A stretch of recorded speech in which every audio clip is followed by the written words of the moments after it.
when you look at from the satellite, can you start understanding and typifying how many houses are there with tiled roofs? On my phone, I can see every single house in the country, in the world.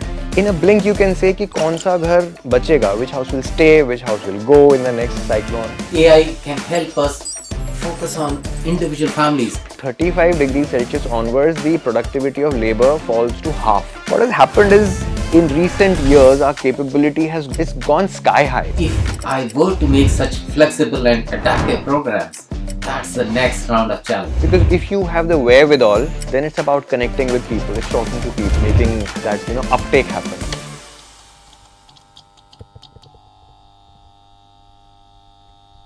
Good morning, friends. My name is Sarbjit. I work with UNICEF as a disaster risk reduction specialist. And today we are privileged to have Anshu Sharma with us. Anshu is a good friend, long-term associate of mine, also a partner of UNICEF on school safety programming, on urban DRR, and range of other things which we have worked together. So today we're going to talk to Anshu on use of artificial intelligence. Sounds exciting? Yeah. Anshu, tell us what you are, why you are here. Thank you, Sarbjit. Thank you for having me here for this conversation. I'm very excited about this. I have a background in urban planning, and right from my days in college, I've been highly inspired by a lot of stuff that comes out of UNICEF. And one quote that stays with me is that if a city works for children, it works for everyone. And a lot of my early work was inspired with that. I've worked largely in the non-profit sector. About 30 years of work. I currently head an organization called STS Global, where we try to work on disasters, digital, and dignity. So trying to bring tech, new age tech, but to see how it will actually help our core mission, which is UNICEF's mission, and so many of us work on that, to help people not just survive, but thrive despite all the problems around us, and to do so with dignity. So tell us a little more about specifics that you've been doing. I've been hearing about all the work you've done with Microsoft and on using AI for disaster risk reduction. So thank you for taking interest and noticing what we've been doing. Small pieces of work, and the beginning was very, very coincidental. So you might remember in 2019 there was a cyclone that hit our eastern coast, Cyclone Fani, Orissa mein hit kiya tha. We were working there. So as I said, I've been spending years, background in architecture and planning. So we look at buildings, we look at people inside the buildings, and we try to see that if there's been a major disaster, how can we help people rebuild as appropriately as possible. Where we anticipate disasters, we try to figure out how we can reduce the impact when it comes, right? So the cyclone has already struck in a state that is pretty well prepared now, but still these coastal villages and coastal slums get impacted. So we were there with a few colleagues, and it just so happened at that time I was reading this book called Blink, Malcolm Gladwell's book. It so much resonates with AI, It does, absolutely does. The book talks about how if you've been working in a certain sector, and it starts with cases of doctors, that so at times you reach decisions in a blink. You don't run tests, you don't ask questions, you just know by looking.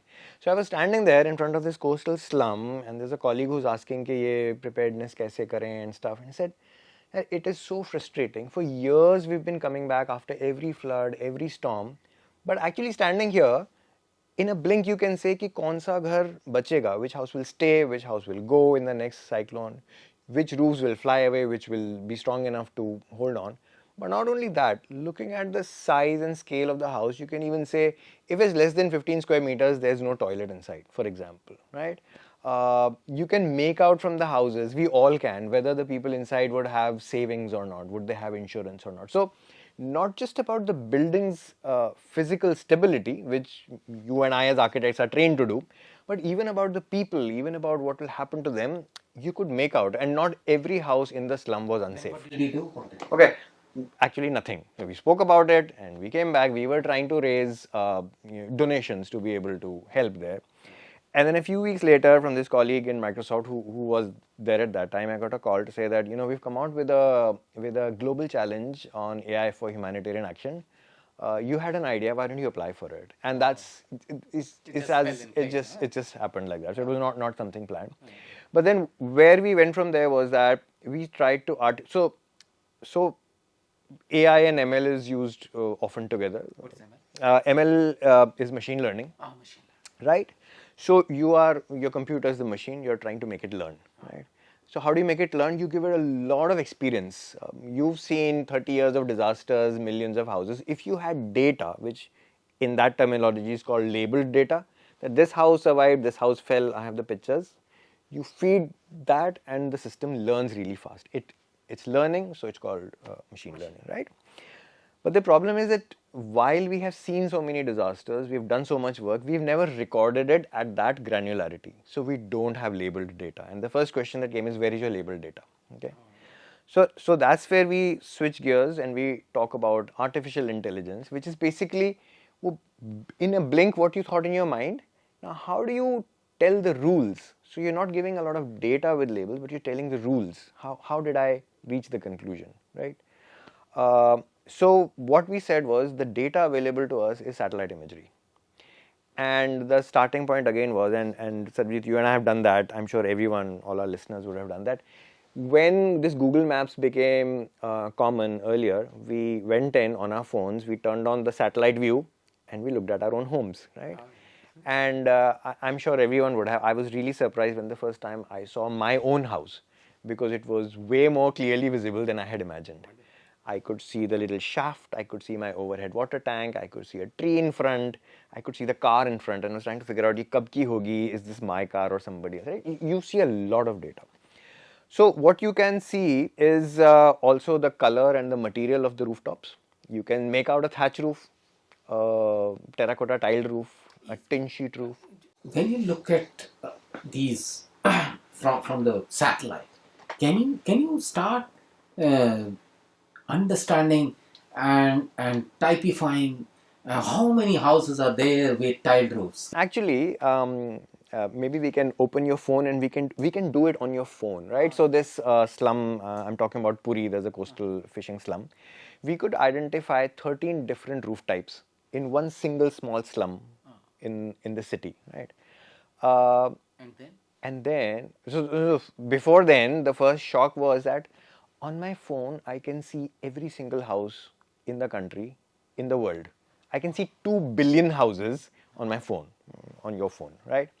And you can read a lot about them. The problem is it'll take generations to manually figure out each house, its roof type, and what it means for the rest. But the then is what it means is, if it is a thatch roof, then it will be a mud wall and it will barely have a foundation. If it's a concrete slab roof, then it will have stronger walls. We don't know exactly how strong, but certainly much better. You can make out how many stories high it is, because there is an angle to the image and you get see the shadows, right? So if it's 2-storied, then in a normal flood of 8 to 10 feet water, where all the houses will be drowned, you can take refuge here. So instead of evacuating 1 million people from entire coastlines, you could find out who should move. Maybe I should move to your house because your house is safer than mine, right? So there can be many use cases of that kind.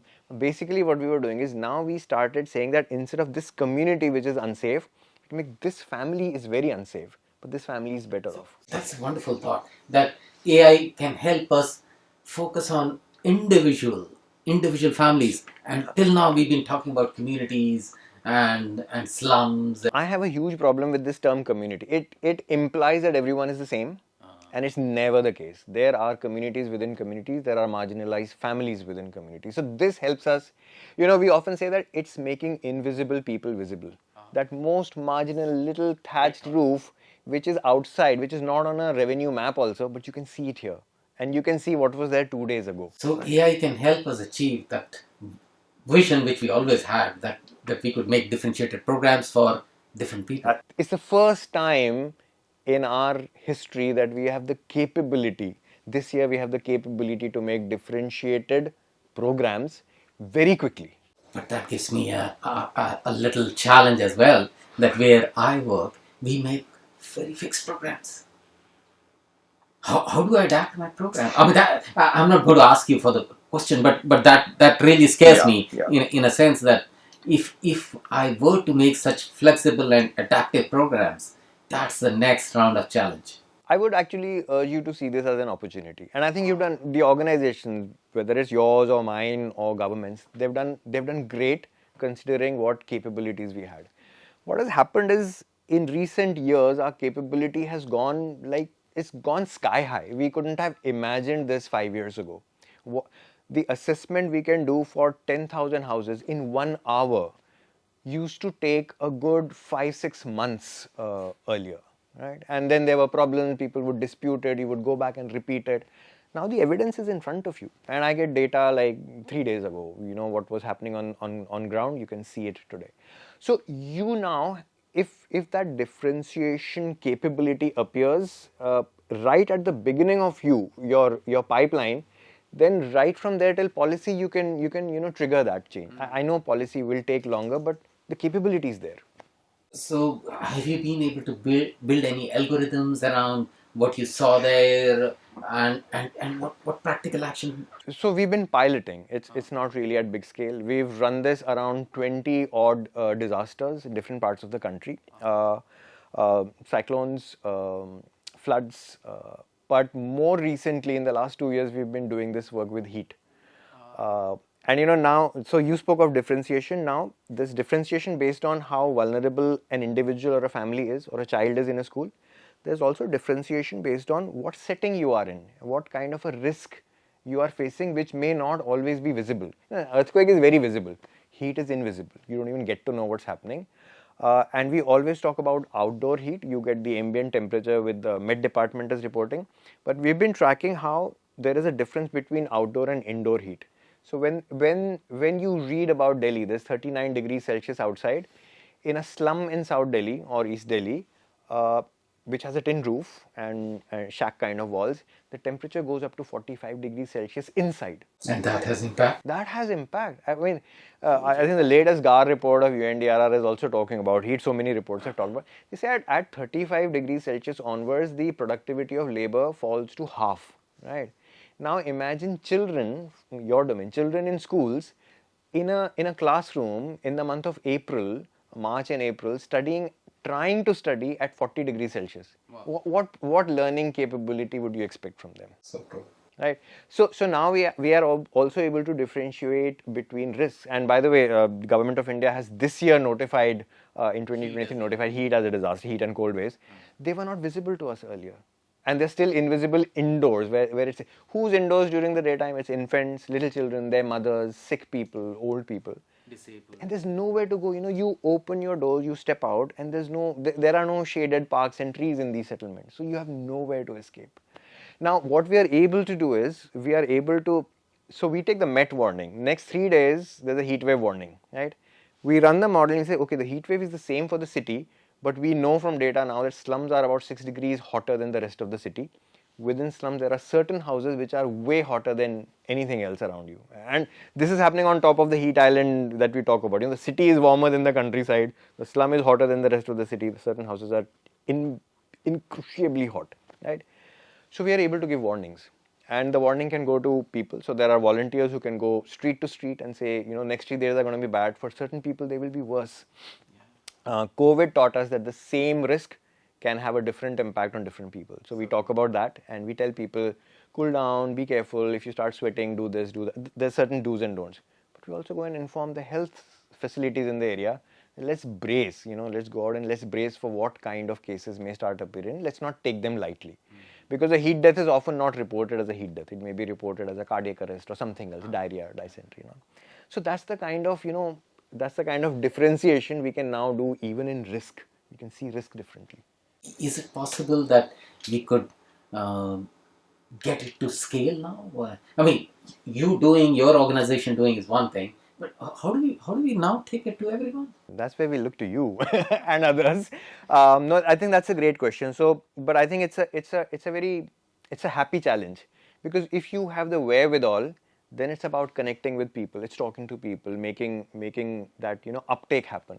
And I feel the most important uptake is going to be with decision makers, where policy runs, where we decide how we will do programming. Will we, after this next disaster, will we send the same relief kits to everyone in the community, or will we try to modulate, will we try to differentiate and say that let each family get exactly what they need? And we know how to do that. We have Now we have cash-based program. cash-based programming. Cash has gone digital. That's where the government has done phenomenal work. We lead the world in. So now you can say that if there is a certain family in a remote part of a state that has been hit, it could be Orissa, it could be Kerala, it could be Uttarakhand. Say that if they have a senior school child and a sick person and they need a certain medicine and a certain kind of books, instead of sending a relief kit, I will do a digital cash transfer, and there's a market that will supply it to them. But I can see exactly what they need. And besides seeing remotely, we need to hear from them also. That's A few months ago, I met a phenomenal team from Government of India, which is working on a project or a program called Universal Service Fund Obligation.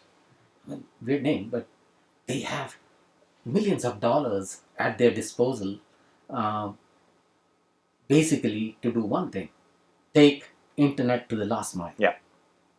Yeah, and they're setting up um, service centers. I know now. Now the chance is not only take information to people, but also listen. Absolutely. And really sounds exciting that now that there is time to do social listening in real sense, in a way. So, I mean, that's the most amazing thing that will happen in the times to come, and I think you've touched a very really important point. So, when we listen, also, I think within the next year or so, you will see a very interesting application on AI. So we do these automated, where people call in, they press a button, and you're recording their voices. IVR. We're sitting with a few friends who are working in the sector, but with a psychology background. They tell us that you can hear stress in somebody's voice. You can see stress on people's faces. So while you're doing, right now you're talking facial recognition, now you can do sentiment recognition. You will be able to, you'll actually, if you're looking at a row of kids walking into a school, you want to find out which kid is under stress because there's abuse happening in home. It's not even a disaster issue, right? Kids are stressed for, we should drop the term disaster, in fact. There's a lot of safety issues around children, which are, right? Safety and you're moving there. you will be able to spot people, and you'll be able to do targeted interventions, differentiated programming. Of course, this has to be done with care, and we are very conscious of that. There are concerns around privacy and security of data and all of that. But that's the job of the government and duty bearers like the UN system. That's where technology has way more to offer than the fears that it generates. And I think listening to voices, which are like, there's millions of voices anytime in all of these communities. If you are able to listen and sift and find what exactly is of value that can help us do better differentiated programming that you talked about, I think that's the magic we are looking forward to. We are currently hugely motivated about two-way communication. I mean, not only listening, but then that information should lead to certain, should kindle certain action, should go somewhere and then back in terms of resources or whatever. We call it accountabilities to affected population. We might call it by different names, maybe community feedback mechanism, etc. And we had good experience. We implemented with Government of Kerala a program on during the 2018 floods, where Kutumbashri and all others partnered, and they ran it. Basically, we just gave an idea. During the COVID crisis, we had I think 2 or 3 districts in southern part of Chhattisgarh, in the tribal areas, where language was a huge challenge. So working with the local youth, but around this whole idea of two-way communication, and then responding to them. And I guess also with every cycle you will get better. You listen, you respond, you listen again, and you will respond better. And you but that commitment is of listening to people, those who are the most marginalized. is still a mental block, and not everyone is excited about it like you and me. But I think we'll get there. What's your sort of next? Where are you going? No, I think some powers push us and we just land up in places. I think what I feel excited about is this coming year where we've been speaking to a lot of people. Friends like you have been encouraging us. We're making a noise. I think that the real change will come when this starts, becoming a commonly owned technology and process that starts influencing in ways that we can't even imagine right now. But like we spoke, if the 2024 heat wave, we'll be a little better prepared. If some states that are listening very hard are able to do even a little better than before, than last year, I think that will be a great win. And I think the upward curve will be phenomenal because the tech is already available. As we said, it can run on our phones. It's affordable for every state government in the country, and we are ready for the change. I really, really believe. Thank you, Anshu. It's been such a pleasure listening to you. Thank you, Sarbjit, for having me here. It's a pleasure talking to you.